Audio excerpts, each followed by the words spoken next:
sambil nunggu teman-teman pada join. Kemarin kan kalau habis webinar biasanya teman-teman dapat insight, terus mereka langsung beli dan invest. Kalau sebelumnya di tradingin beli dan invest, jadi kayaknya harganya jadi naik sih. Pak udah jam 1, aku izin mulai ya Pak Edo, Pak Rino. Boleh, silakan. Oke, halo selamat siang semua, apa kabar? Semoga kita selalu sehat dan profit selalu ya.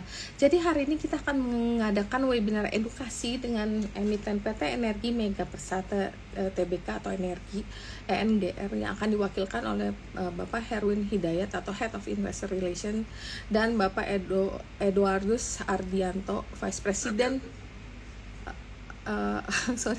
Eduardus Ardianto ya Pak ya, Vice President Director dan CFO dari PT Energi Mega Persada TBK. Dan hari ini saya juga didampingin sebagai moderator oleh Pak Andreas Jordan, Research Analyst dari Sukor Sekuritas. Tapi sebelumnya kita disclaimer kalau pembahasan saham di sini sifatnya hanya sebagai referensi atau bahan pertimbangan. Jadi bukan perintah beli atau jual, karena setiap keuntungan dan kerugian itu menjadi tanggung jawab dari pelaku pasar modal. PT Energi Mega Persada TBK adalah perusahaan hulu minyak dan gas yang didirikan tahun 2001. Perusahaan ini tercatat di Bursa Efek Jakarta pada tahun 2004 dan saat ini mengelola 13 wilayah kerja minyak dan gas tersebar di Sulawesi Selatan dan Mozambik, Afrika. Bapak Herwin Hidayat meraih gelar Bachelor of Business Administration dari University of Denver, Colorado, USA dan Master di Buffalo. Beliau memiliki pengalaman lebih dari 16 tahun bekerja di perusahaan finance dan investor relation di industri minyak dan gas serta pertambangan. Bapak Eduardus Ardianto, sarjana akuntansi Universitas Atmajaya tahun 2005, berkarir di berbagai perusahaan termasuk direktur atau CFO di PT Bakri Kalila Investment 2009 hingga 2013 dan ia menjadi direktur di PT Energi Mega Persada TBK sejak 2018 dan diangkat sebagai wakil direktur utama pada tanggal 8 Desember 2023. Baiklah, tanpa berlama-lama lagi kita akan mendengarkan paparan dari Energi dan semua ini akan di co-host oleh Andreas sesi ini. Silakan untuk Andreas dan Energi untuk memulai webinar kita hari ini. Waktu dan tempat saya persilakan. Thank you Cerita atas undangannya. Selamat pagi semuanya. Perkenalkan saya Andreas Jordan, Research Analyst dari Sukor Sekuritas. Jadi sedikit background story, kita udah follow Energi Mega Persada atau ENRG ini udah cukup lama, sekitar lebih dari 2 tahun. Dan kalau misalnya kita lihat di 5 tahun ke belakang itu sudah ada perkembangan yang sangat-sangat luar biasa daripada Energi. Jadi per tahunnya Energi ini dengan asetnya yang sekarang sudah 9 yang sudah beroperasi, itu sudah grow produksinya kurang lebih 14 hingga 15% per tahunnya. Labanya pun juga tumbuh luar biasa. Dari 2018 itu masih negatif, 2019 langsung positif. Sejak 2019 hingga 2023 itu labanya sudah grow fantastis. Jadi per tahunnya bisa grow 25%, atau artinya dari 2018 hingga 2023 itu laba bersihnya itu grow hampir 3 kali lipat. Dan kita lihat ini masih sangat-sangat overlooked atau sangat-sangat diabaikan oleh market. Jadi kalau misalnya kita lihat Energi ini secara profitability sebenarnya merupakan salah satu bisnis di industrinya, dan bahkan Energi ini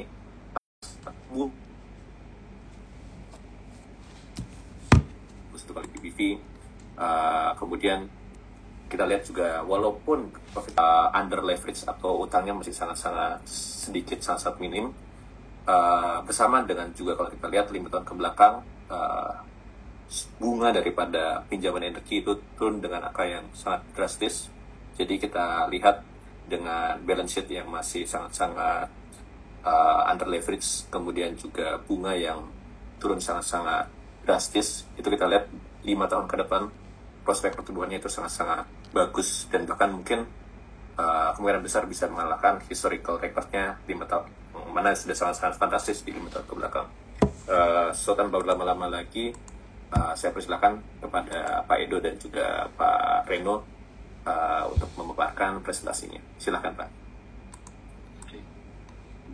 Oke, terima kasih Bu Rita, Pak Andreas. Terima kasih atas waktunya sudah memberikan kesempatan buat kami memberikan paparan mengenai perusahaan kami Energi Mega Persada Mungkin selanjutnya Pak Herwin Hidayat akan memberikan penjelasan apa yang telah perseroan lakukan, apa saja achievementnya, dan bagaimana rencana ke depan. Kemudian dilanjuti dengan Q&A. Mungkin Pak Deno, silakan. Ya, terima kasih Pak Edo. Ya, terima kasih Pak Andreas dan Ibu Rita atas kesempatannya. Oke, mungkin kita sampaikan ini adalah kinerja terkini energi Mega Persada yang tikernya itu kalau di Bursa Efek Indonesia adalah ENRG. Namun untuk presentasi ini kita singkat menjadi EMP untuk kinerja di 9 bulan pertama di tahun 2024 ya. Artinya Januari sampai September 2024. Ya, boleh slide selanjutnya. Ya, selanjutnya. Ya, jadi sekilas tadi seperti yang telah disampaikan oleh Ibu Rita, perusahaan kami ini didirikan tahun 2001. Kita tercatat di Bursa Efek Indonesia sejak tahun 2004. Dan saat ini, seperti tadi yang disampaikan Pak Andreas, kita memang mengoperasikan 13 aset minyak dan gas, yang mana 12 ada di Indonesia dan 1 ada di Mozambik di Afrika. Untuk kinerja rata-rata produksi harian di 9 bulan pertama di tahun 2024 ini, itu untuk minyak itu kinerjanya sekitar saat ini produksi kami 7.000, hampir 8.000 barel minyak per harinya untuk kinerja Januari sampai September 2024. Untuk gas, produksinya itu sekitar 230 juta kaki kubik gas per harinya. Ya, sekali lagi ini untuk kinerja di 9 bulan pertama tahun ini. Untuk cadangan proved and probable reserve, atau ini yang orang bisa sebut dengan cadangan terbukti dan terukur, saat ini kami memiliki cadangan sekitar 46 juta barel minyak dan sekitar 1 triliun cubic feet atau 1 triliun kaki kubik gas. Itu adalah cadangan terbukti dan terukur kami yang bisa disebut dengan cadangan 2P. Ya, selanjutnya. Baik, jadi ini sekilas dari jajaran Dewan Komisaris dan Direksi Perusahaan. Di Dewan Komisaris, kami banyak memiliki para member dari Dewan Komisaris itu dengan pengalaman yang cukup mumpuni di sektor minyak dan gas. Seperti ada Bapak Suyitno Patmosukismo yang pernah menjabat sebagai Direktur Jenderal di Kementerian Energi dan Sumber Daya Mineral. Ada juga Bapak Samsu Alam yang juga pernah menjabat sebagai Direktur Utama di Pertamina Hulu Energi dan juga salah satu direksi di Pertamina Persero. Kemudian ada juga Bapak Utaryo Suwanto sebagai salah satu dari tim yang menemukan blok Cepu yang sampai saat ini merupakan blok migas yang terbesar di Indonesia. Dari jajaran Dewan Direksi, di bawah dapat dilihat saat ini untuk Direktur Utama maupun CEO dijabat oleh Bapak Shailendra Bakri. Bapak Shailendra Bakri adalah putra Bapak Indra Bakri. Beliau adalah putra pertama dari Bapak Indra Bakri ya. Kemudian hadir bersama saya saat ini salah satu dari jajaran direksi yaitu Bapak Eduardus Argianto. Beliau saat ini menjabat sebagai Wakil Direktur Utama dan juga sebagai Chief Financial Officer. Kemudian ada juga 3 individual di situ. Yang ketiga pria itu adalah Bapak Klik, Bapak Tri, dan Bapak Edi. Ketiganya itu backgroundnya adalah petroleum engineer. Mereka mensupervisi dan memanage beberapa aset dalam portfolio kami karena memang jumlahnya cukup besar ya, ada 13 aset, untuk memastikan bahwa cadangannya dapat terus ditemukan dengan melakukan pemboran eksplorasi dan juga menambah produksi migas perseroan. Kemudian ada Ibu Riri Harhab, beliau adalah Direktur Legal, HR, dan juga untuk Compliance. Dan juga beliau menjabat sebagai Corporate Secretary. Ya, selanjutnya. Baik, nah slide ini Bapak dan Ibu cukup penting ya. Slide ini adalah lokasi dan area dari masing-masing aset migas yang saat ini kami operasikan ya. Jadi pesan dari slide ini adalah kami memiliki 12 aset migas yang ada di Indonesia dan 1 aset migas yang ada di Mozambik di Afrika. Dari ke-13 aset-aset ini, itu tadi seperti telah disampaikan oleh Pak Andreas, 9 telah beroperasi, telah berproduksi secara komersial. Adapun sisanya yang ada sekitar 4 aset itu masih dalam taraf development atau pengembangan maupun eksplorasi. Baik, ya selanjutnya.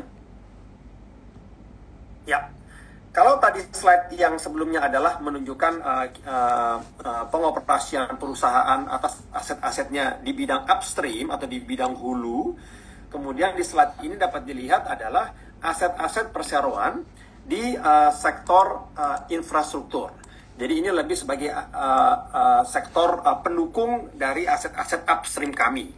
Dari keempat aset ini akan kami jelaskan. Yang pertama, kami memiliki dan mengoperasikan aset yang namanya FSO, yaitu Floating Storage Offloading. Ini adalah fasilitas terapung, Bapak dan Ibu ya, yang lokasinya ada di offshore di Selat Malaka, di dekat Sumatera, yang fungsinya dia menampung dan menyimpan minyak yang diproduksikan oleh salah satu aset kami, yaitu Blok Malaka Strait. Kemudian kami distribusikan atau kami jual ke pihak ketiga. Itu aset yang pertama. Aset yang kedua adalah pabrik pemrosesan gas yang ada di Kalimantan Timur dan di Lapangan Sapi. Yang fungsinya adalah kami menampung dan memproses gas yang diproduksikan di Lapangan Sapi dan kemudian kami distribusikan atau kami jual ke anak perusahaan Pertamina yang namanya Pertamina Hulu Kalimantan Timur. Yang ketiga adalah ini juga merupakan fasilitas tepung juga yang namanya FSRU atau singkatan dari Floating Storage Regasification Unit. Ini adanya di offshore Gorontalo di Sulawesi. Jadi fasilitas terapung ini Bapak dan Ibu fungsinya adalah mengkonversi LNG menjadi gas yang kemudian gasnya didistribusikan atau dijual ke PLN di Gorontalo. Dan yang keempat adalah pembangkit listrik tenaga angin yang ada di Hokkaido di Jepang, Bapak dan Ibu ya, yang kami miliki. Joint venture-nya itu sekitar 85%. Memang ini skalanya masih kecil, industri energi terbarukan. Untuk kami kembangkan lebih lanjut. Ya, selanjutnya. Baik. Nah, slide ini juga sangat penting ya, Bapak dan Ibu ya. Di sini dapat dilihat bahwa kalau total cadangan 2P atau cadangan terbukti dan terukur kami, itu kami gabungkan dengan besarnya sumber daya dari aset migas kami atau contingent resource ya. Jadi tadi cadangan terbukti dan terukur kami tambah dengan sumber daya, maka hasilnya adalah sekitar 434 juta barel ekuivalen. Artinya satuan gasnya Bapak dan Ibu sudah saya konversi menjadi barel ekuivalen. Nah, berdasarkan rata-rata produksi harian migas kami saat ini, umur produksi dari rata-rata aset kami itu sekitar 26 tahun. Ya, jadi masih cukup panjang umur produksi dari rata-rata aset kami dalam portfolio kami.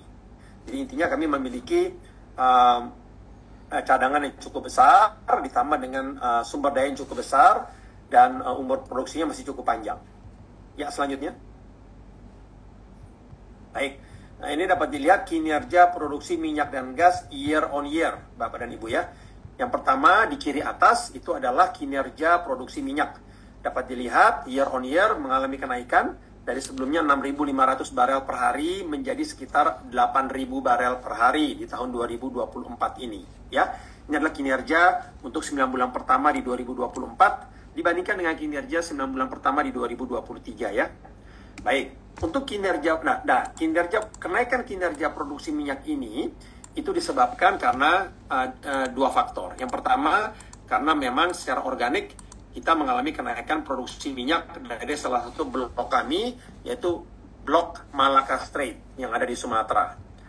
Yang kedua, karena memang baru diakuisisinya dua aset minyak baru, Bapak dan Ibu. Dan kedua aset minyak ini sudah berproduksi, yaitu aset Siak dan Kampar. Keduanya ada di Riau, Sumatera. Akuisisinya baru kami selesaikan di akhir Maret tahun ini. Baik, jadi itu adalah sebab kenaikan produksi minyak kami year on year. Untuk produksi gas, Bapak dan Ibu dapat lihat di sebelah kanan atas, year on year mengalami sedikit penurunan. Dari sebelumnya 243 juta kaki kubik gas per hari menjadi sekitar 230 juta kaki kubik gas per hari.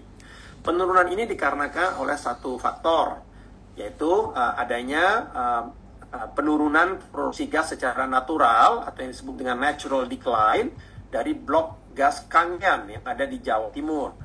Namun beberapa hal atau tindakan mitigasi telah dilakukan oleh tim manajemen untuk mengatasi penurunan gas ini. Yang pertama, tentunya di Kangen sendiri kami melakukan investasi untuk menemukan sumber-sumber sumur baru yang dapat diproduksikan di masa depan.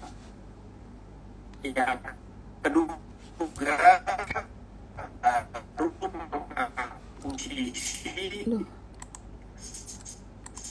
akhir Oktober. Yang pertama awal tahun 49% kepemilikan di Sengkang, dan yang kedua di Oktober tahun ini kami juga mengakuisisi sisanya 51% kepemilikan di Sengkang. Nah, Sengkang ini sudah berproduksi, produksinya sekitar 40 juta kaki kubik gas per hari.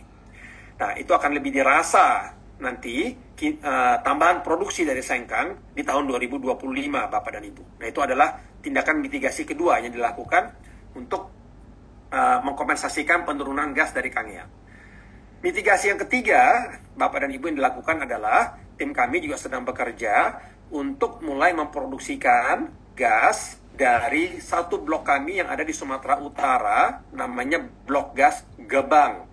Saat ini Gebang belum berproduksi sama sekali, masih nol produksinya. Targetnya di semester kedua tahun 2026, Gebang akan mulai berproduksi sekitar 40 juta kaki kubik gas per hari. Dan kemudian di tahun 2029, produksi gas di Gebang rencananya akan ditingkatkan dari 40 juta menjadi 140 juta kaki kubik gas per hari.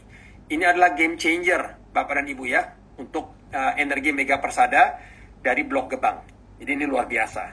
Kalau saat ini aja produksi sekarang itu totalnya sekitar 230 juta kaki kubik gas per hari. Artinya kalau Gebang sudah mulai berproduksi 40 juta kaki kubik gas per hari di 2026 saja, itu sudah sekitar 20-25% dari total produksi gas kami saat ini. Jadi ini cukup signifikan. Di sebelah kanan dapat dilihat harga jual rata-rata minyak mengalami kenaikan dari sebelumnya $80 menjadi $83 per barel. Harga minyak kami, Bapak dan Ibu, itu mengacu kepada ICP atau Indonesian Crude Price, yang mana volatilitasnya sangat mirip dengan harga minyak Brent. Untuk average gas price atau harga jual gas itu mengalami juga kenaikan year on year dari $6,1 menjadi $6,3 per MMBTU. Ya, selanjutnya. Baik. Di slide ini dapat dilihat, ini adalah para off-taker atau para pembeli produk minyak dan gas kami. Memang dapat dilihat sebagian besar itu didominasi oleh perusahaan-perusahaan BUMN, ya, perusahaan-perusahaan state-owned company seperti Pertamina, PLN, Petrokimia Gresik, ya. Tapi kami juga memiliki nama-nama seperti perusahaan multinasional seperti TIS Energy, juga perusahaan lokal seperti Riau Andalan Pulp and Paper. Inti dari slide ini, Bapak dan Ibu, adalah tidak pernah ada keterlambatan atau breach of contract dari term dan condition yang ada pada gas sales purchase agreement atau perjanjian jual beli gas maupun minyak. Tidak pernah ada keterlambatan pembayaran. Semuanya dilakukan tepat waktu. Ya, selanjutnya. Baik, ini slide mungkin salah satu yang paling penting di dalam presentasi hari ini ya. Ini slide ini menunjukkan Bapak dan Ibu bahwa energi mega persada atau EMP itu cukup agresif dalam strategi akuisisinya dalam 5 tahun terakhir. Dapat dilihat itu setiap tahunnya minimal perusahaan mengakuisisi rata-rata sekitar 2 aset migas, maupun baik aset baru maupun penambahan kepemilikan dari aset yang sudah ada. Jadi ini cukup signifikan.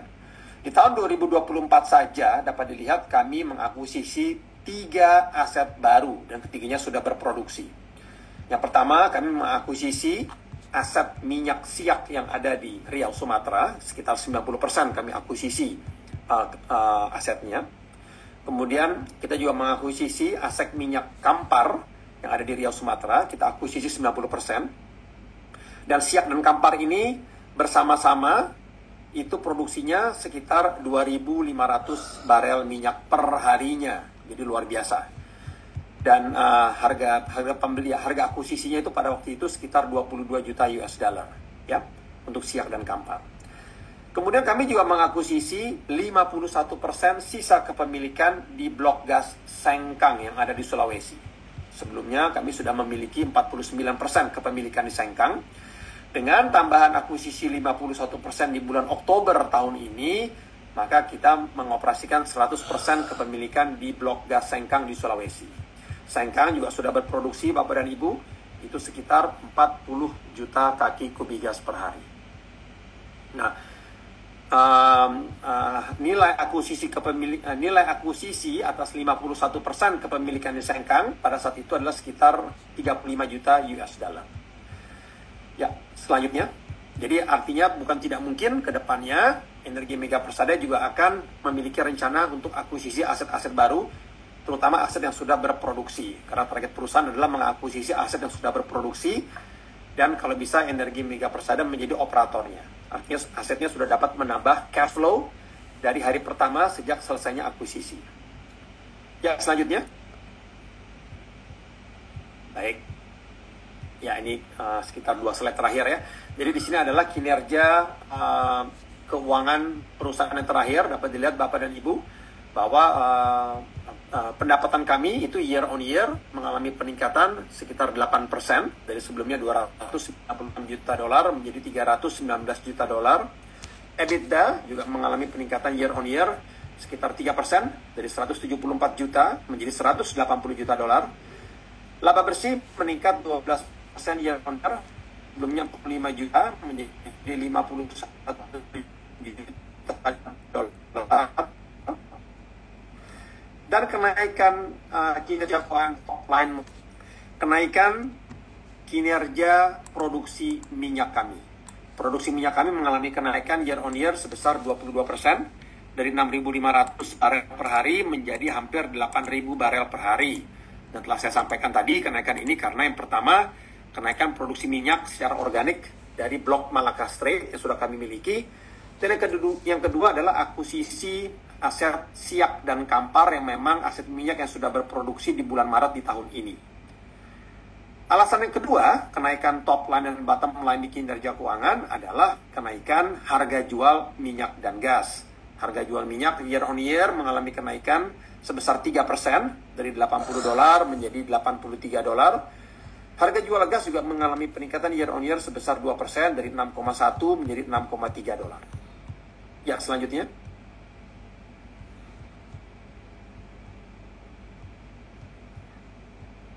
Baik, ini slide terakhir Bapak dan Ibu ya, ini sangat penting. Tim kami dipimpin oleh Pak Edo, itu memang terus terang dalam 2 tahun terakhir sangat mengutamakan pencapaian kami di bidang ESG ya. ESG dianggap sangat penting ya, environment, sustainability, dan governance. Dan itu dibuktikan dengan pencapaian milestone di beberapa hal. Kami juga membuat ESG roadmap. Di tahun 2021 kami telah menunjuk Morse Rowland International untuk membantu kami dalam pembuatan laporan sustainability report. Itu yang pertama. Yang kedua, di tahun 2023 kami juga menunjuk konsultan lain, yaitu namanya First, untuk membantu kami untuk menyusun laporan Human Rights Due Diligence Report, ya, atau laporan hak asasi manusia di perusahaan. Baik. Di tahun 2024 kami juga bekerja sama dengan Boston Consulting Group (BCG) untuk memperbaiki ESG risk rating kami. Jadi memang sekarang sudah ada ESG score yang dibuat oleh beberapa lembaga independen ya, seperti salah satunya Dun & Bradstreet, ada juga Sustainalytics. Untuk Dun & Bradstreet kami sudah mendapatkan nilai yang cukup baik, yaitu nilai very good atau nomor 1. Untuk Sustainalytics akan dipublish targetnya selambat-lambatnya itu di April 2025, namun rencana saya harapannya kita sudah bisa mencapai target medium risk rating oleh Sustainalytics di akhir Desember atau di awal Januari ini targetnya. Baik, kemudian selanjutnya perlu saya sampaikan adalah kami juga memiliki komitmen untuk mencapai pengurangan karbon emisi sebesar 20%. Jadi carbon intensity level akan diturunkan sebesar 20% di tahun 2030. Dan ini dapat kami lakukan juga dengan beberapa hal dan sudah kami lakukan saat ini. Salah satunya kami mengganti penggunaan kapal tongkang bertenaga diesel untuk mengangkut minyak dari satu area ke area lainnya dengan subsea pipeline, dengan pipa di bawah laut ya, sehingga tidak ada lagi produksi dari karbon dioksida dari penggunaan kapal tongkang bertenaga diesel. Yang kedua, kami juga mulai memasang solar panel di rooftop atau di atap-atap bangunan mes karyawan di beberapa lapangan kami di Sumatera untuk mengurangi produksi karbon dioksida. Dan yang ketiga, tentunya kami terus menanam tumbuhan mangrove untuk mengkompensasikan produksi karbon dioksida yang ada saat ini. Dan yang terakhir, kami juga memiliki komitmen untuk mencapai 30% keterwakilan wanita dalam perusahaan kami atau female representation. Dan saat ini kami sudah mencapai 24% dari workforce kami itu adalah wanita. Jadi arahnya sudah baik dan akan menuju ke 30% di tahun 2033 targetnya. Demikian dari saya, Pak Andreas dan Bu Rita. Mungkin saya sampaikan kembali untuk sesi selanjutnya. Ya, terima kasih.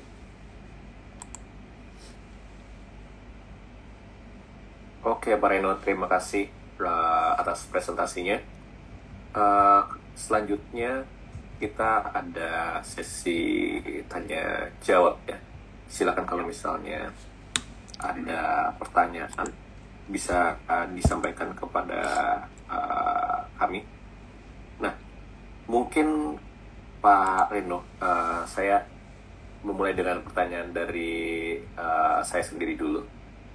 Jadi Pak Reno, kalau misalnya nih kita lihat sekarang ini kan sudah ada 9 operating assets ya, tapi masih ada juga 4 yang belum beroperasi. Nah, meskipun masih banyak upset tentunya daripada aset yang sudah ada sekarang, itu apakah ada nih Pak rencana untuk ekspansi entah di luar migas atau mungkin melakukan ekspansi secara inorganik melalui akuisisi atau mengikuti lelang dari pemerintah. Kira-kira gimana nih Pak kalau misalnya ke depannya? Oke. Terima kasih Pak Andreas. Jadi preferensi kami adalah pengembangan perseroan akan dilakukan melalui 2 hal. Yang pertama adalah pertumbuhan organik. Jadi pertumbuhan organik itu adalah kita melakukan pengembangan untuk existing aset kita yang sudah ada di portfolio. Di mana dari 13 aset yang kita saat ini miliki, 9 sudah berproduksi dan kita masih memiliki 4 yang akan dikembangkan. Nah, diharapkan dari 4 yang belum berproduksi, ada beberapa aset yang kami masih memiliki komitmen untuk beberapa kegiatan ataupun investasi, seperti contohnya blok Biren Sigli di wilayah Aceh, kemudian blok South CPP juga di Riau, kemudian ada juga blok Gebang di Sumatera Utara. Nah, dari 3 ini kami akan prioritaskan untuk melakukan pengembangan di Gebang PSC, di mana sesuai dengan penjelasan Pak Reno sebelumnya, kami harapkan adanya tambahan produksi di tahun 2026 dan 2029. Jadi diharapkan dengan tambahan produksi dari blok Gebang bisa menambah produksi gas perseroan. Nah, untuk akuisisi sendiri, fokus kami masih untuk aset-aset di Indonesia. Kalau diberikan kesempatan untuk memilih, kami akan lebih mengutamakan untuk akuisisi blok-blok yang sudah berproduksi, dengan alasan bahwa dengan melakukan akuisisi untuk blok-blok yang sudah berproduksi akan memberikan dampak yang langsung kepada perseroan secara menyeluruh ya. Jadi dengan mengakuisisi blok yang berproduksi akan menambah jumlah cadangan, menambah produksi, dan juga tentu saja akan memberikan financial impacts kepada perseroan. Jadi ada tambahan revenue, tambahan EBITDA, dan tambahan net income. Jadi target kami apabila ada kesempatan untuk melakukan akuisisi itu lebih kepada aset-aset yang sudah berproduksi.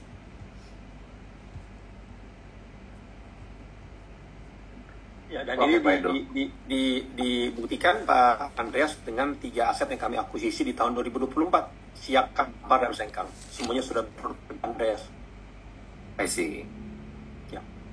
Oke, ini ada pertanyaan dari salah satu viewer. Potensi di tahun 2025 ini gimana kira-kira Pak Edo, Pak Reno?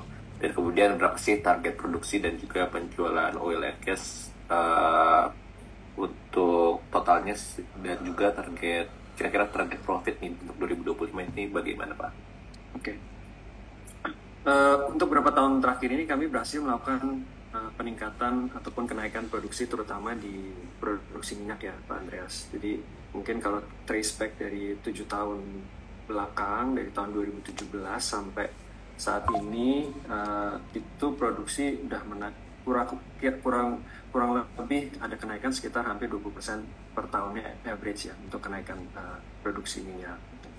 Dan ini kita terus akan lakukan pengembangan baik dari sisi eksplorasi sampai dengan eksploitasi untuk bisa menaikkan jumlah cadangan ataupun jumlah produksi minyak.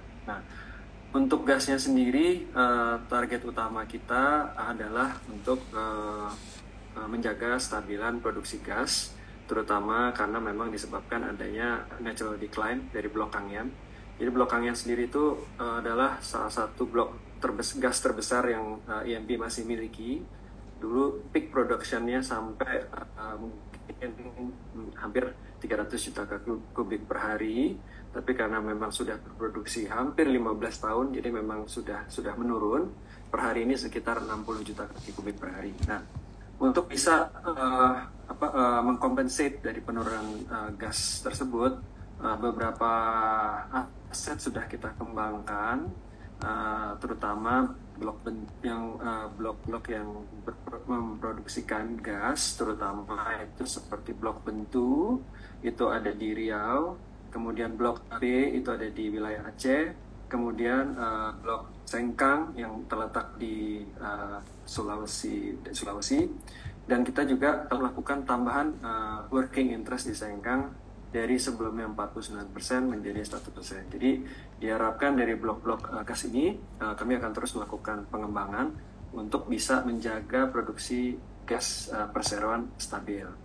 Nah, langkah kedepannya adalah kita harapkan komersialisasi dari Gebang bisa terlaksana on time di 2026. Ditambah juga saat ini Kangyan juga kami melakukan akselerasi dari beberapa investasi yang kita akan lakukan sebelum blok PSI akan berakhir, yaitu di tahun 2030. Nah, blok Kangyan sendiri kita sudah melakukan proposal untuk perpanjangan di 2030, sehingga diharapkan bahwa dengan investasi yang kita akan lakukan di tahun ini itu akan memberikan tambahan cadangan juga prospek, sehingga apabila nanti perpanjangan sudah diberikan, kita sudah memiliki cadangan untuk siap dikomersialisasikan. Gitu. Jadi ini adalah rencana kami akan lakukan untuk bisa mengalami pertumbuhan kurang lebih target kita adalah 10% per tahun untuk produksi perseroan. Tapi untuk produksi minyaknya sendiri secara year on year kita sudah hampir 20% setahun. Target kita adalah itu, ada pertumbuhan sekitar 10% untuk produksi, bersama juga dengan pertumbuhan otomatis financials ya, seperti revenue, EBITDA, dan juga net income. Baik Pak. Pak, terkait kebijakan, kalau misalnya saya lihat pemerintah yang baru dan new administration itu kan terutama di energi ini ya, saya lihat sih kalau kemarin-kemarin even sebelum dilantiknya itu sudah mengeluarkan kebijakan-kebijakan yang kalau menurut saya sih sangat-sangat pro growth ya. Jadi salah satunya itu kan ada aturan baru ya Pak, the new growth split, dan juga correct me if I'm wrong, sekarang kan sudah bisa milih ya Pak antara kita milih dari growth split ataupun juga kembali lagi ke skema PSC cost recovery. Nah, Itu kira-kira apakah ini sangat-sangat impactful Pak terhadap overall industri dan juga kinerja perseroan Pak? Oke, Pak Andreas. Jadi betul sekali. Jadi dengan rencana yang mungkin telah dicanangkan oleh pemerintah saat ini, di mana Pak Presiden telah memiliki rencana atau cita-cita untuk bisa mencapai swasembada energi ya. Jadi dari pemerintah telah memberikan beberapa policy ataupun kebijakan-kebijakan untuk bisa para kontraktor KKS atau blok-blok yang di Indonesia itu turut serta membantu dalam meningkatkan produksi nasional. Kita tahu sendiri bahwa saat ini produksi nasional mungkin kurang lebih sekitar 600.000 barel, sedangkan kebutuhan Indonesia sendiri sekitar 1,5 juta barel per day ya. Jadi kan memang terdapat defisit. Nah, bagaimana bisa untuk meningkatkan investasi sehingga dapat mendorong kenaikan produksi nasional? Tentu saja membutuhkan dana yang besar ya, baik yang perlu dikeluarkan oleh para kontraktor migas Indonesia. Nah, bagaimana bisa menarik minat investasi dari kontraktor itu, baik dari nasional ataupun dari major players ya, internasional, itu adalah diperlukannya ada mungkin semacam insentif ya Pak Andreas ya, insentif yang bisa diberikan sehingga memberikan sweetener kepada industri. Karena untuk bisa mencapai swasembada energi membutuhkan waktu yang panjang, yang berkelanjutan, dan juga investasi yang besar. Nah, salah satunya itu adalah New Growth Split yang tadi Pak Andreas sebutkan, di mana dalam New Growth Split tersebut terdapat simplifikasi dari terms-terms yang berlaku untuk bisa memberikan tambahan insentif kepada para kontraktor untuk bisa melakukan investasi. Dan betul saat ini juga para kontraktor diberikan pilihan apakah mau memilih tetap PSC cost recovery ataupun PSC growth split. Jadi diberikan pilihan mana yang lebih baik bagi untuk kontraktor dan juga untuk negara ya. Jadi kan kita harus memikirkan juga negara. Dengan kita memilih growth split ataupun cost recovery, investasi kita lakukan berapa besar, berapa produksi yang kita bisa hasilkan, dan berapa profit yang bisa dibagi dengan negara gitu ya. Jadi itu semua ada badan SKK Migas namanya yang selain memonitor juga membantu para kontraktor migas di Indonesia dalam melakukan investasi ataupun dalam pengelolaan blok-blok minyaknya gitu, blok minyak dan gas gitu. Jadi selain itu ada juga semacam insentif ya, bentuk-bentuk insentif yang diberikan oleh pemerintah apabila kontraktor migas tidak bisa mendapatkan privilege dari New Growth Split. Ada juga peraturan yang telah dikeluarkan juga oleh pemerintah di mana kontraktor bisa mengajukan proposal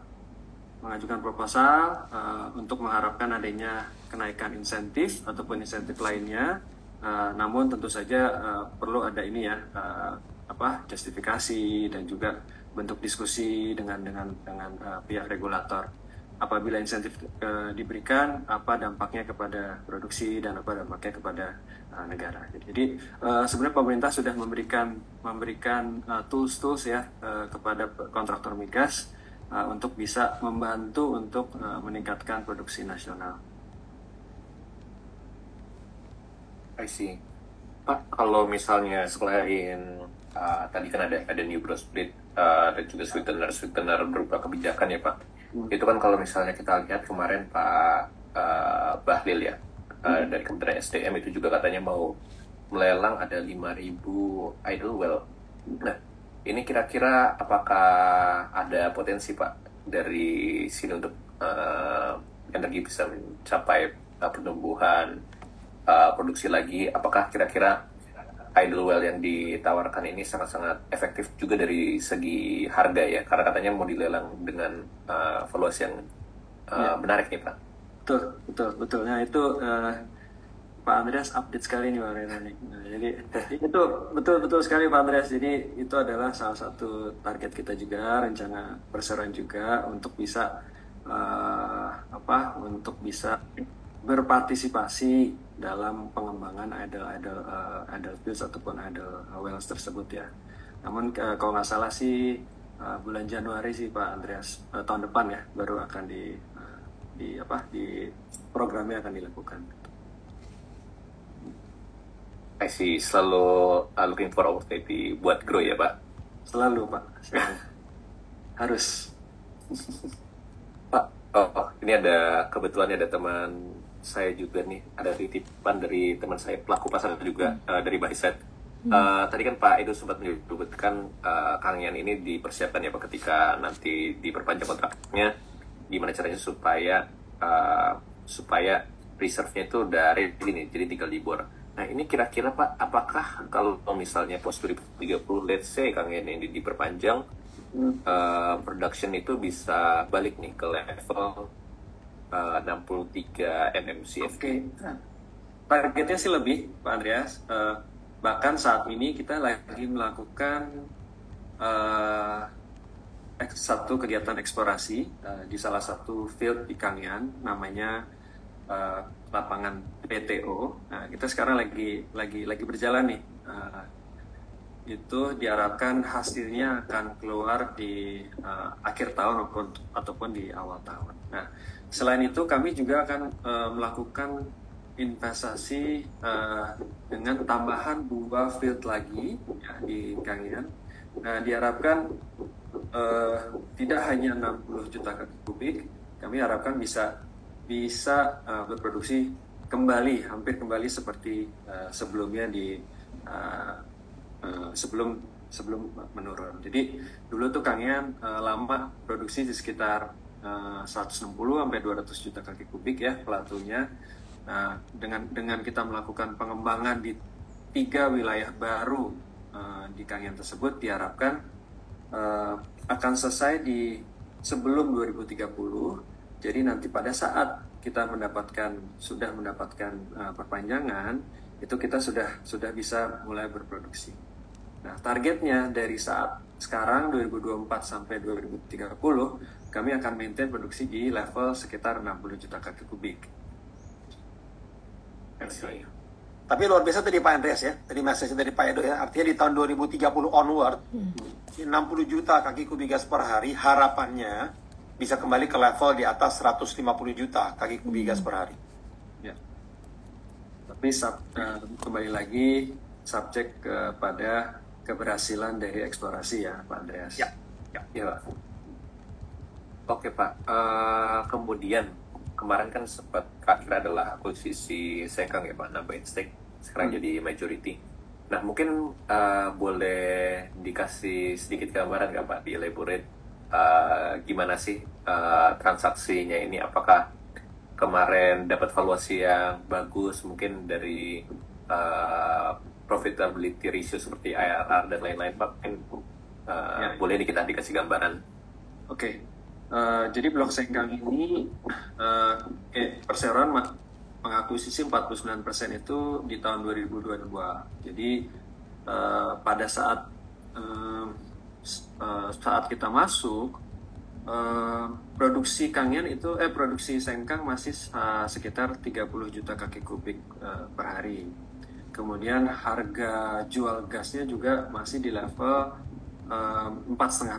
Nah, kemudian kita banyak melakukan pengembangan dan juga negosiasi dengan negara ataupun juga dengan pembeli gas kami, sehingga kami berhasil menaikkan volume produksi dan juga volume sales dan juga harga jual gas kami. Dari volume produksi ataupun sales dari 30 juta kaki kubik naik menjadi 40 juta kaki kubik, dan per hari ini di 50 juta kaki kubik per hari. Harga jualnya juga naik dari $4,5 ke $5 dan saat ini juga $6.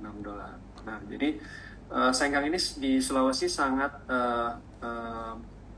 memiliki prospek yang bagus, yang besar, di mana dengan harapan program gasifikasi yang akan dilakukan oleh pemerintah yang melibatkan perusahaan listrik negara PLN, itu memberikan opportunity untuk Sengkang bisa menaikkan produksinya kembali. Nah, jadi saat ini kan mungkin di wilayah Sulawesi masih banyak IPP, pembangkit-pembangkit yang menggunakan batu bara ya, dan juga PLTA. Dan apabila yang batu bara nanti untuk dicanangkan program gasifikasi dipindah menjadi gas fired power plant, sehingga kan kita bisa memberikan tambahan supply, tambahan gas kepada PLN untuk bisa digunakan sebagai feedstocknya. Jadi itu memberikan prospek opportunity yang sangat besar gitu. Ditambah juga industri-industri sudah mulai banyak berkembang dan bertumbuh di wilayah Sulawesi ya.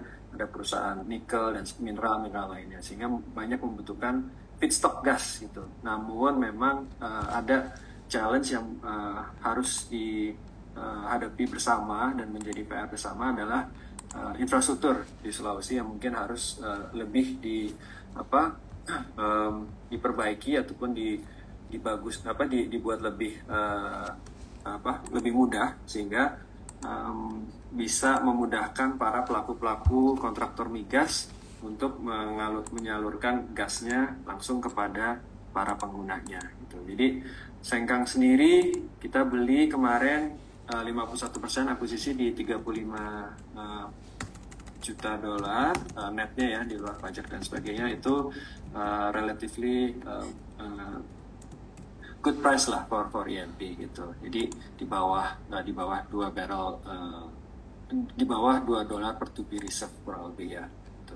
Sehingga ditambah untuk Sengkang sendiri saat ini kita juga tengah melakukan satu drilling development well ini untuk bisa memaintain produksi kita dan menjual produksi kita kepada PLN, dan kita akan melakukan drilling sekitar 13 sumur untuk 5 tahun ke depan gitu. Jadi ini memberikan mudah-mudahan memberikan tambahan cadangan yang lebih banyak lagi untuk Sengkang dan untuk perseroan ya secara umum.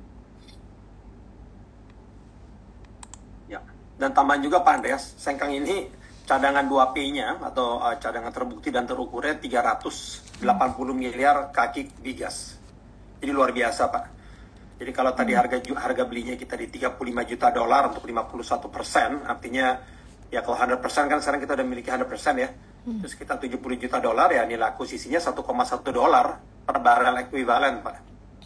That's a good deal. That's really a good company. Jadi untuk $1 akuisisi itu sekarang bisa ngasilin salesnya kurang lebih ASP-nya $80 tadi ya Pak. Marginnya mungkin $30, jadi kita masukin $1, untungnya 30 ya, 1/30 gitu ya Pak. Kurang lebih gitu, ya betul. Oke. Pak, kemudian kalau misalnya kita lihat ini kan Sengkang ada kolaborasi ya dengan PT Rukun Raharja. Ini apakah kalau misalnya di kedepannya Pak akan ada kolaborasi lagi antara dua perusahaan energi mega persada dan juga Rukun Raharja ini Pak? Ya, saat ini kami memiliki partner-partner yang cukup baik ya. Maksudnya di sisi shareholders, kami memiliki partner JAPEX, Japanese Production Exploration, salah satu BUMN Jepang. Kami juga memiliki partner dengan BUMD lokal di wilayah seperti di Aceh dan juga Riau gitu. Jadi kami memiliki hubungan yang cukup baik gitu. Nah, kalau untuk di sisi vendor, kami juga banyak memiliki vendor-vendor yang cukup kompeten lah untuk bisa membantu kami. Jadi nggak menutup kemungkinan kita bekerja sama dengan siapapun selama bisa memberikan benefit buat semua pihak. I see. Pak, kemudian pertanyaan dari saya. Jadi kalau misalnya saya lihat kan interest cost ya itu turun sangat-sangat drastis ya Pak dari 2018 hingga 2023. Nah, ini apakah bisa stay di level yang sehat sekarang ini Pak, atau kira-kira kedepannya ini kan masih, kalau misalnya kita di market pun kepecah dua ya Pak, ada yang yakin kalau misalnya kedepannya itu penurunan suku bunga berkelanjutan, ada juga yang expect bahwa suku bunga ini bisa naik nih. Kira-kira kalau misalnya bunga pinjaman ke depan itu gimana Pak? Apakah bisa dijaga di level yang sehat seperti sekarang Pak?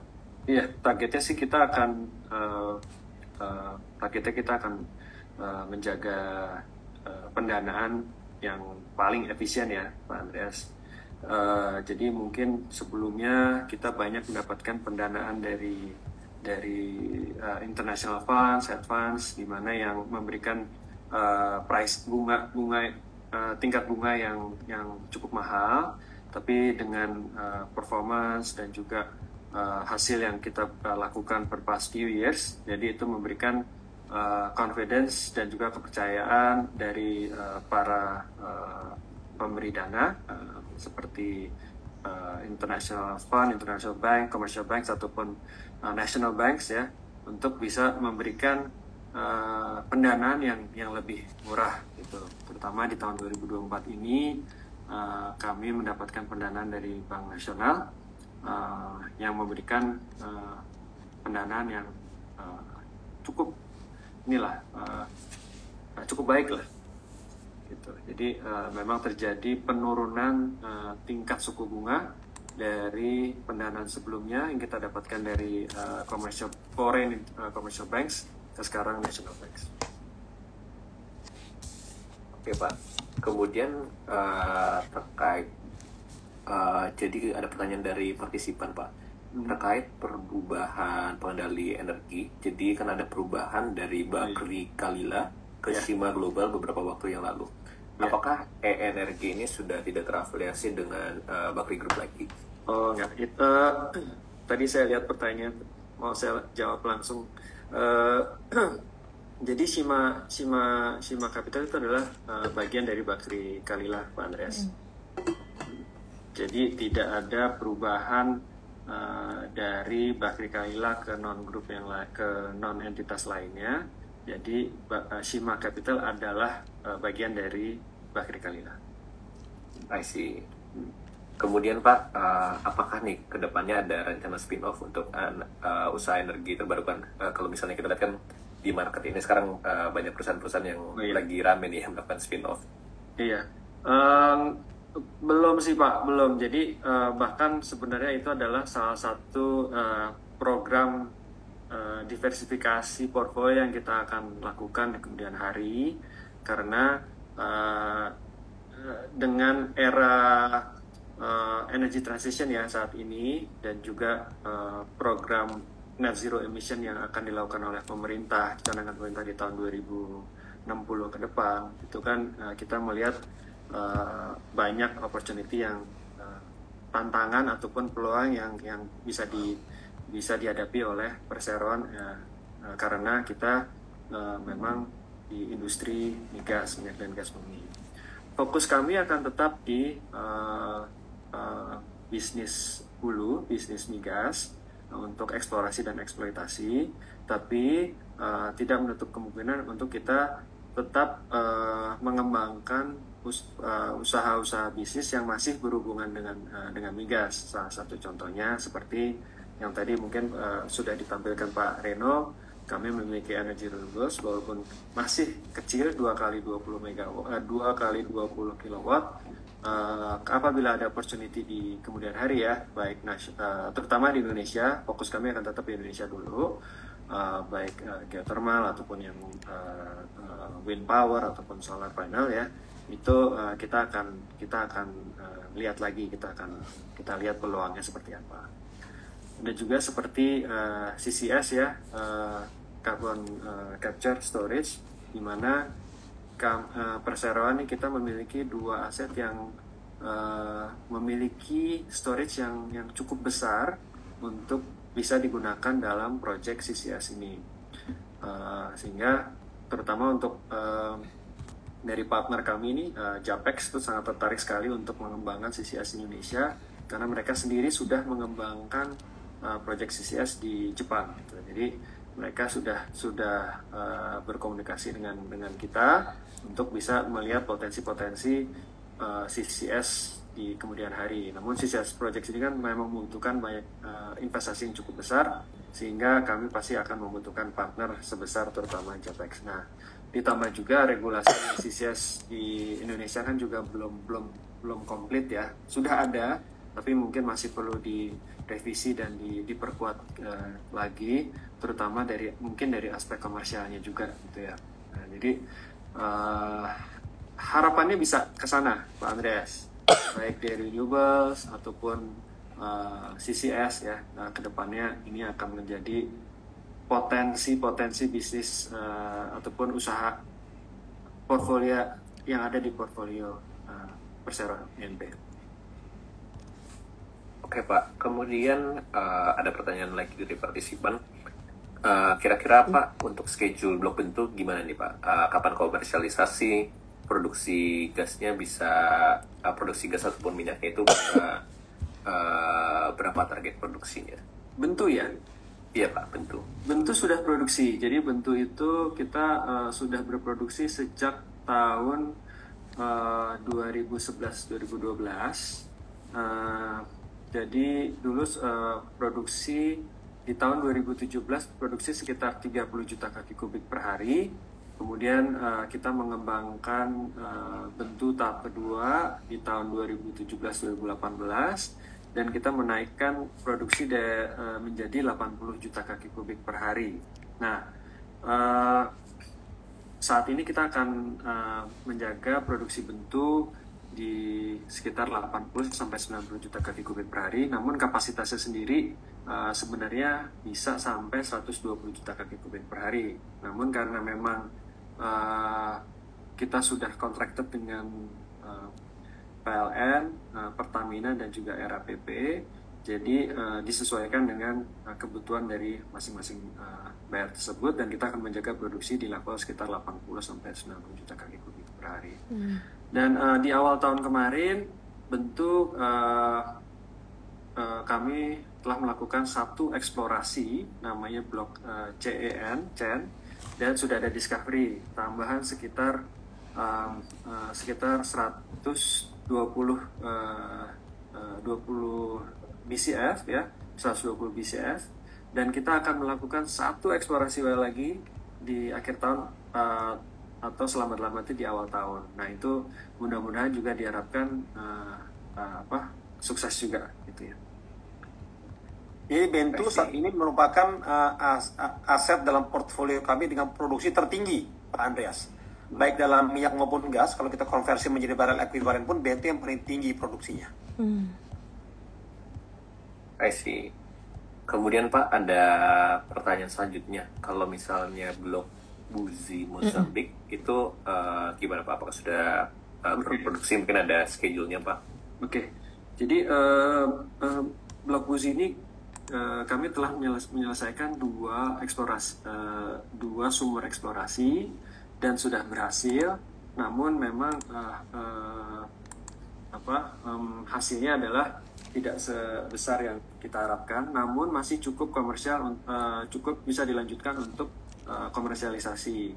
Jadi diharapkan bisa produksi sekitar 10 juta kaki kubik per hari untuk lebih dari 10 tahun. Namun untuk bisa dilanjutkan dengan komersialisasi dibutuhkan partner yang mau berinvestasi untuk membangun pembangkit. Sehingga karena kita fokusnya di upstream, kita hanya melakukan penjualan gas kepada pembangkit, kemudian pembangkit yang akan menjual listriknya kepada negara ya, perusahaan Mozambik. Nah, dari pemerintah Mozambik sendiri meminta untuk kita melakukan tambahan satu sumber eksplorasi lagi, dan juga kegiatan seismik. Nah, kegiatan seismik ini sedang berjalan.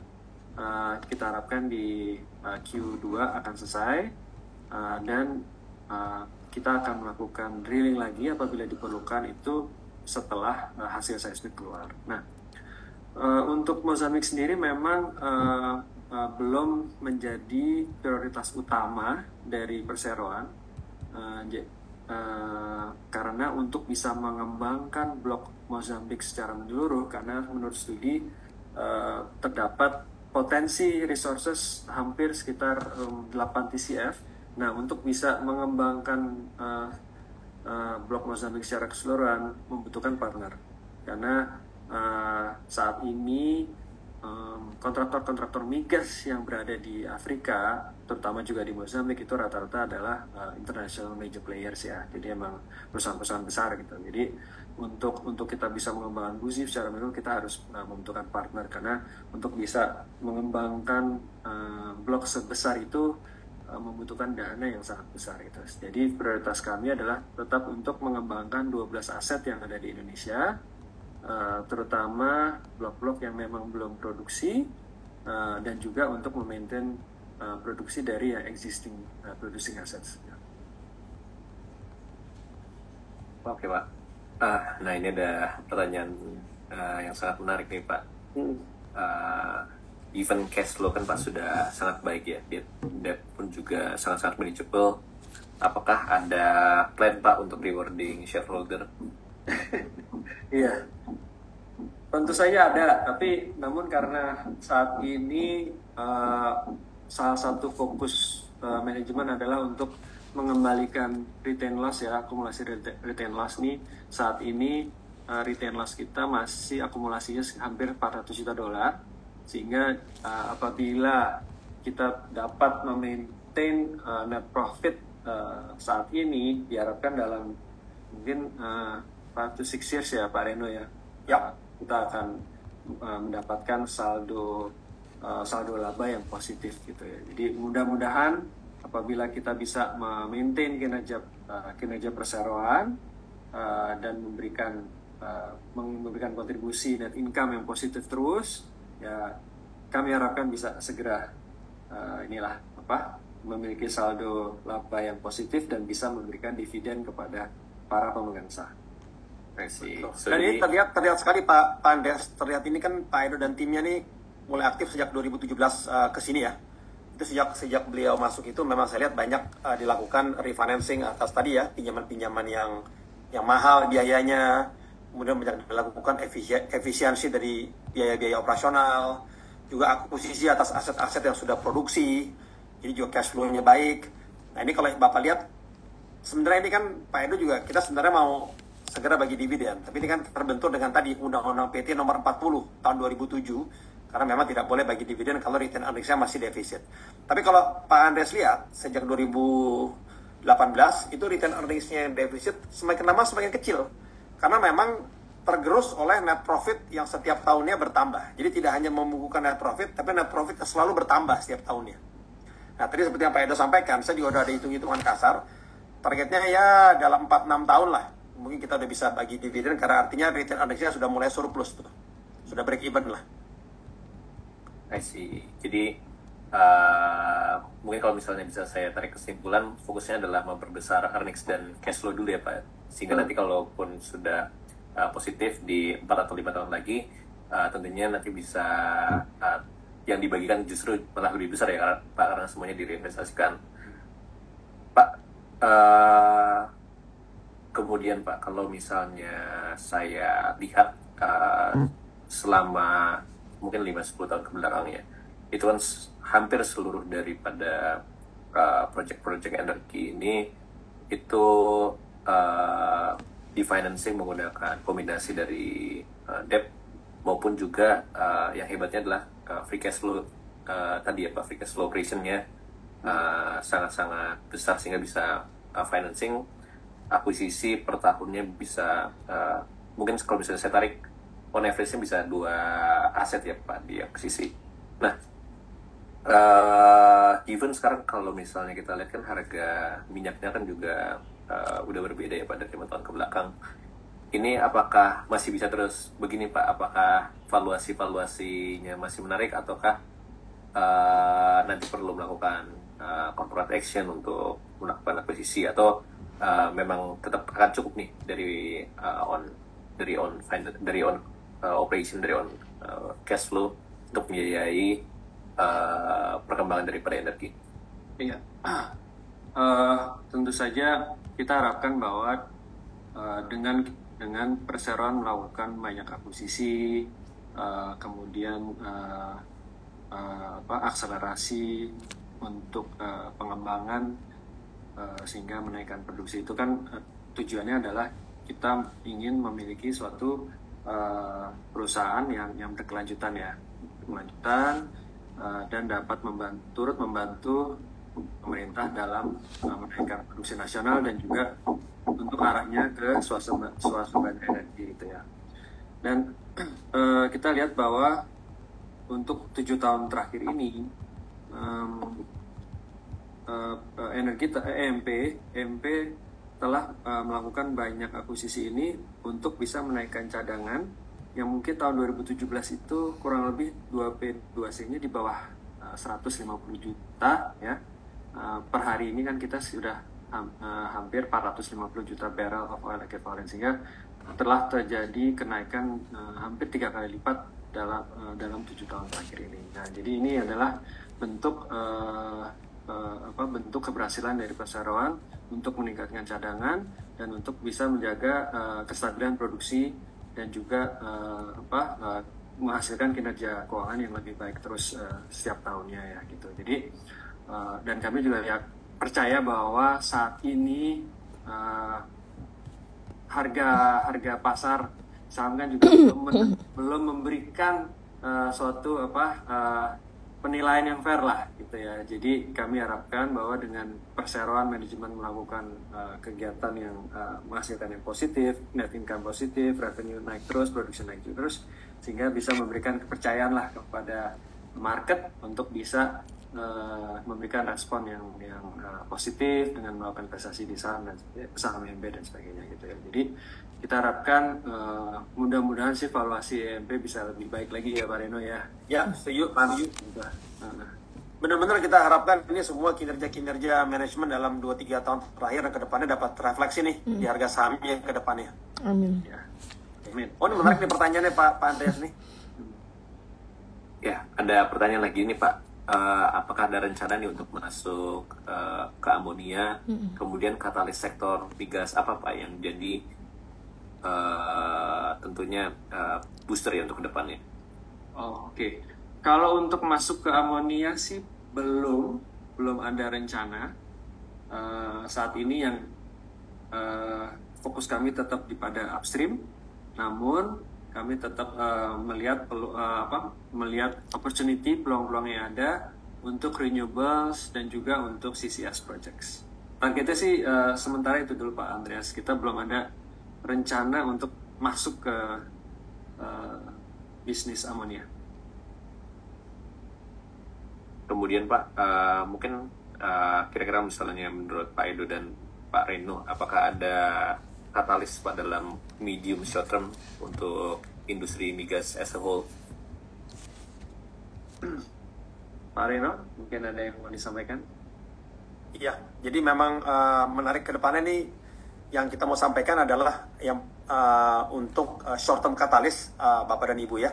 Tadi sudah dijelaskan dengan sangat baik oleh Pak Edo bahwa ada 3 akuisisi yang baru kami selesaikan di tahun 2024 dan ketiganya adalah aset yang sudah berproduksi, yaitu aset minyak Siak dan Kampar yang kami selesaikan akuisisinya di Maret 2024, dan aset gas Sengkang yang kami selesaikan akuisisinya di bulan Oktober 2024. Artinya produksi dari ketiga aset ini baru terkonsolidasi kepada buku perusahaan itu tidak full year penuh di tahun 2024. Nah, ini akan terefleksi secara penuh di tahun 2025. karena produksinya sudah dapat dimasukin ke buku perusahaan sejak Januari 2025. Jadi harapan kami memang mohon dilihat Bapak dan Ibu bahwa organic growth yang akan terjadi di 2025 tadi sudah dengan sangat jelas disampaikan Pak Edo, targetnya adalah kenaikan sekitar 10% year on year dari produksi. Dan itu yang kita harapkan ke depannya, dan tidak menutup kemungkinan di tahun 2025 melihat secara historis ada beberapa akuisisi aset-aset yang sudah kami lakukan dengan sangat berhasil. Bukan tidak mungkin Pak Andreas dan para pemirsa dan Bu Rita di tahun 2025 kami juga akan mengakuisisi beberapa aset baru. Tentunya tadi kriterianya sudah disampaikan oleh Pak Edo dengan sangat jelas. Asetnya sudah harus berproduksi dan targetnya kami menjadi operator. Dan tadi mungkin kita tambahkan bahwa memang rata-rata aset yang kami akuisisi itu kriterianya mungkin nilai akuisisinya tidak lebih dari 3 sampai 3,5 dolar per barrel ekuivalen ya Pak Edo ya. Demikian Pak Andreas dan Bu Rita. Ya. Oke. Kemudian Pak ada pertanyaan lagi. Kalau misalnya spesifik Pak di 2025, kira-kira udah ada rencana tadi Pak Reno sempat mention ya untuk mengembangkan development aset, mungkin ada M&A. Kira-kira kalau spesifik dari 2025 ada nggak ya Pak? 2025 ada Pak Andres, kita ada identify ya beberapa target aset, tapi memang untuk timeline kita belum bisa jelaskan secara pasti karena biasanya untuk melakukan akuisisi kan ada prosesnya cukup panjang ya, dari data room kemudian proses tendering itu sendiri gitu. Jadi tapi kita targetkan mudah-mudahan bisa closing di tahun 2025. Oke. Tambah itu tadi Pak Andreas, peluang-peluangnya kalau emang kita bisa dapatkan itu ya, menang di untuk idle fields itu sangat menarik tuh. Oke, saat jawab pertanyaannya. Kemudian Pak ada pertanyaan lagi, berapa dolar Pak cost untuk oil per barrel dan juga gas per MMBTU secara average dari semua aset yang sudah berproduksi sekarang Pak? Oke, untuk blok migas kita itu sekitar 2 dolar per MMBTU. Kalau minyak kita saat ini di level mungkin sekitar 35 dolar per barrel ya. Jadi memang untuk blok-blok minyak itu kan memang membutuhkan banyak effort ya untuk bisa memaintain produksi, untuk menjaga decline yang rendah, dan itu perlu banyak melakukan workover dan well service. Jadi memang OPEX per BOE kita untuk yang blok-blok minyak itu di level 35 dolaran.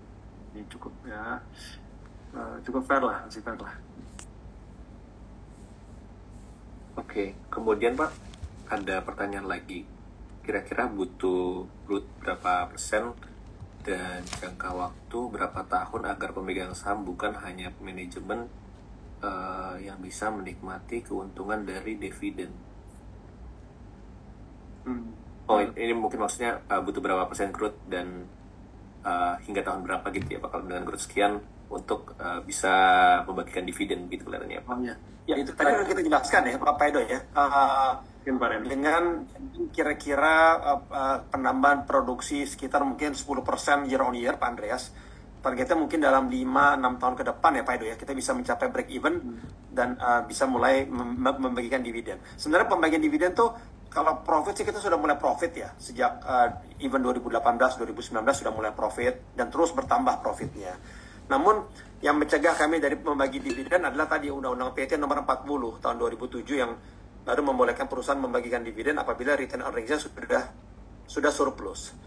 Tapi defisit return earnings kami ini makin lama makin berkurang. Nah, targetnya akan menjadi break even lah, menjadi surplus itu dalam tadi 4-6 tahun terakhir. Dalam 4-6 tahun ke depan, Pak Andreas. Oke, Pak Renos. Oke, sudah terjawab ya. Kelihatannya semua pertanyaannya sudah terjawab nih Pak Edo, Pak Reno. Saya kembalikan lagi ke Cirita. Oke, menarik banget ya untuk yang Memang karena kita mau menuju swasembada energi untuk target dari Pak Prabowo ini kelihatannya akan makin prospektif ya. Jadi mungkin untuk nextnya aku akan langsung masuk ke sesi teknikal ya Pak. Izin share, kebetulan ini ada aku udah minta juga untuk teknikal dari energi karena kita hari ini lagi bahas saham energi. Oke, kita akan masuk ke sesi teknikal. Seperti biasa, disclaimer. Kemudian di HSG, kalau bullish skenario, dia koreksi tapi bertahan di support di 7342 atau 73. Jika bertahan, akan mengkonfirmasi bahwa ini hanya koreksi sehat. Jadi HSG kan balik rally ke 7660. Tapi kalau dia bearish, ternyata gagal break di FR 61,8 di 7516 akan membentuk shooting candle. Potensi koreksi berlanjut menuju 72 dan last low 7041. Dan saat ini IHSG udah di bawah Kumon.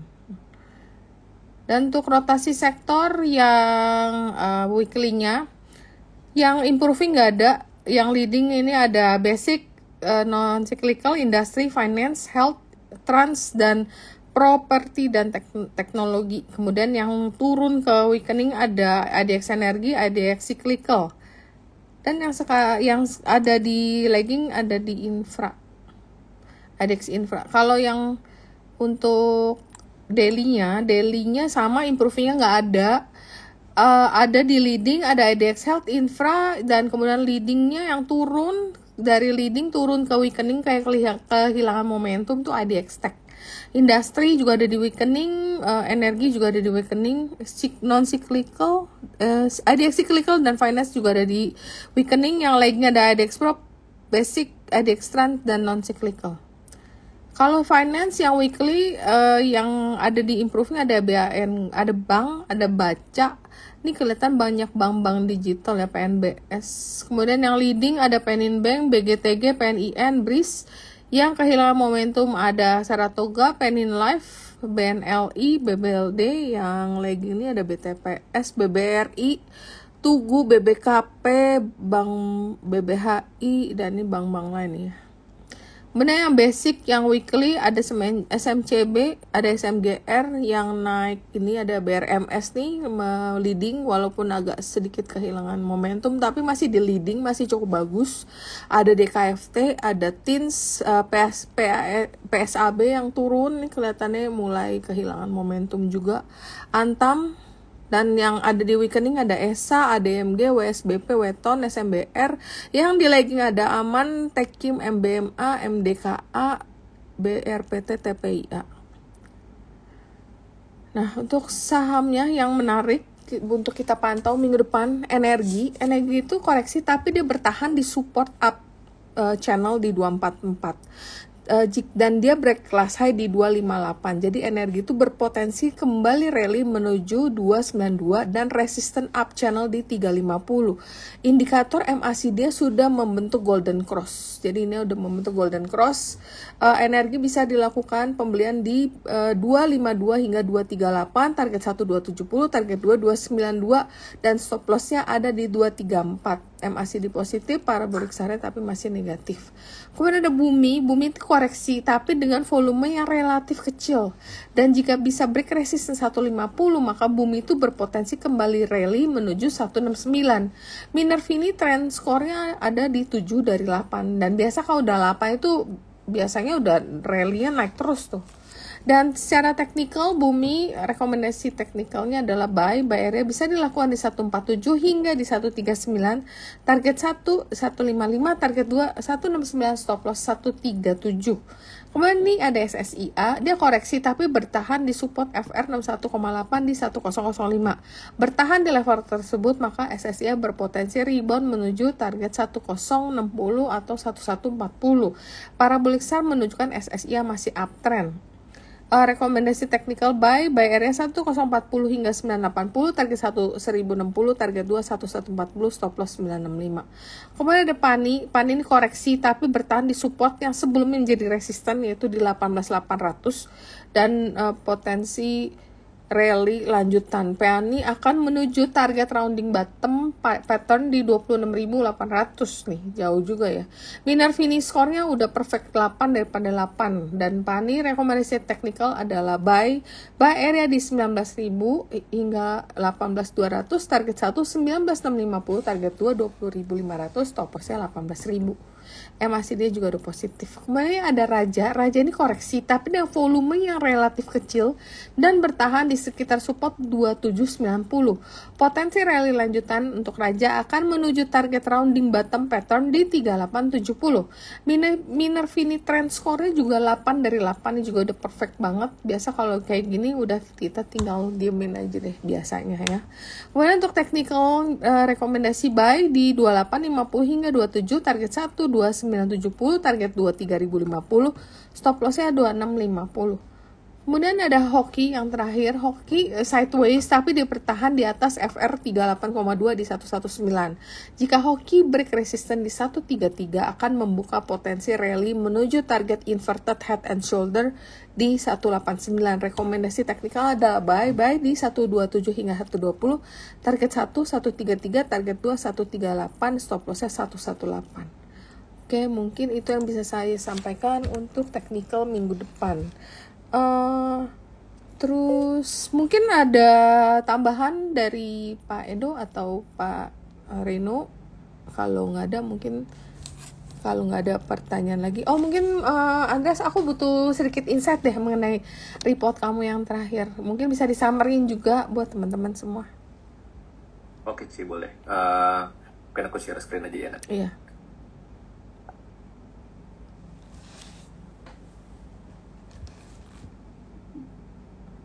Oke, kelihatan ya. Oke teman-teman, jadi di sini kita sudah cover energi ya. Kita melakukan initiation report di beberapa waktu yang lalu. Jadi kalau misalnya kita lihat kembali historical di 5 tahun ke belakang, itu energi sudah sangat mencatatkan pertumbuhan yang luar biasa ya. Jadi produksi grow bisa 14-15% per tahunnya. Pertumbuhannya jadi dari 2018 negatif earnings-nya, 2019 itu positif, dari 2019 sampai 2023 itu per tahunnya bisa grow 25% earnings-nya, atau kurang lebih dari 2018 sampai 2023 itu grow 3 kali lipat earnings-nya. Dan kalau misalnya kita lihat di valuasi yang sekarang, ini energi masih di trade di 5 kali PE, bahkan di 0,6 kali bukunya. Padahal kalau misalnya kita lihat energi Mega Persada ini, energi merupakan base name ya di industri. Karena kalau misalnya kita lihat dengan comparable peers-nya, itu energi Mega Persada itu punya profitability profile salah satu yang terbaik, bahkan masih sangat-sangat under leverage. Dan kalau misalnya kita lihat untuk comparable peers-nya, itu mungkin kedepannya growth-nya nggak bisa setinggi energi, karena yang lainnya sudah cukup di leverage, tapi energi masih sangat-sangat leverage. Bertepatan juga kalau misalnya kita lihat cost of fund, atau yang mana kita sebutnya suku bunga daripada pinjaman dari energi Mega Persada itu turun drastis. Dari 30 sekarang tinggal even di bawah 9%.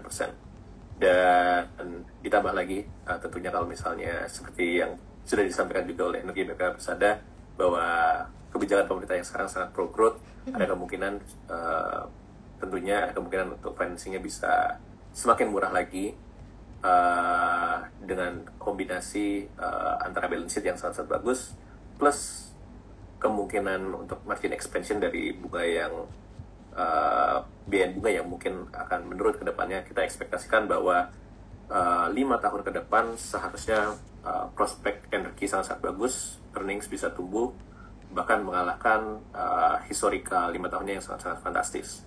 Ditambah kalau misalnya yang sekarang sedang cukup menjadi risk juga ya, menurut kita saham-saham minyak termasuk Energi Mega Persada itu bisa dijadikan hedge ya Bapak Ibu, karena kalau misalnya kita lihat di Middle East karena ada perang yang cukup besar, dan kita ingat juga kalau misalnya di Middle East walaupun Iran sendiri itu nggak terlalu besar produksinya, tapi ada yang namanya Selat Hormuz, Bapak Ibu. Kalau Selat Hormuz yang ada di dekat Iran ini tiba-tiba ditutup, itu bisa mengakibatkan chain reaction yang sangat-sangat besar, karena 30% produksinya itu ada di 30% produksi dunia itu melewati Selat Hormuz tadi. Kalau misalnya kita lihat dulu perang Rusia bisa sampai 160, mungkin bahkan harga minyak bisa menembus itu. Jadi ada baiknya tetap berwaspada dan tentunya memikirkan hedge. Salah satunya mungkin Bapak Ibu bisa look into saham-saham minyak termasuk energi Mega Persada. Overall itu kita punya valuasi juga untuk energi Mega Persada di Rp720 per share. Silakan nanti bisa dilihat reportnya. Terima kasih. Oke. Thank you banget Andreas untuk summary dari reportmu yang kemarin. Memang pas keluar sempat rame banget ya. Mungkin kita bentar lagi kita mau closing. Pak Edo ada closing statement untuk teman-teman di sini, Pak? Iya. Sekali lagi terima kasih Bu Rita, Pak Andreas atas kesempatannya untuk perusahaan energi Mega Persada diberikan kesempatan untuk memberikan paparan mengenai hasil ataupun achievement dari EMP. Mudah-mudahan EMP bisa memberikan hasil kinerja keuangan yang lebih baik lagi di tahun-tahun mendatang. Ya, mohon support dari Bu Rita, Pak Andreas, dan Bapak Ibu semua pelaku pasar di Capital Market Indonesia. Terima kasih. Oke. Pak Reno ada tambahan, Pak, sebelum kita closing? Bu Rita, cukup. Terima kasih Bu Rita atas waktunya. Itu aja Bu Rita, bahwa para pemirsa tolong dilihat untuk kedepannya, untuk short term katalis year on year growth dari production dari EMP, targetnya 10% year on year, dan juga tadi target-target akuisisi yang rencananya akan diselesaikan di tahun 2025, subject to ketersediaan dana dan aset tentunya. Ya, terima kasih. Oke. Thank you banget ya Pak Edo sekali lagi dan Pak Reno untuk insight-nya hari ini, very insightful. Dan ya pasti teman-teman investor, kalau kalian rasa ini penjelasannya sudah cukup jelas, kalian bisa terus berinvestasi di saham energi ini. Oke, Andreas, thank you juga untuk waktunya di siang ini. Mungkin gitu aja kita tutup ya Pak, sampai ketemu tahun depan. Thank you dan sukses selalu untuk energi, dan teman-teman juga happy cuan ya. Okay. Terima kasih Bu Rita, Pak Andreas, Pak Edo. Thank you, Pak. Thank you. Para pemirsa, terima kasih. Thank you. Bye.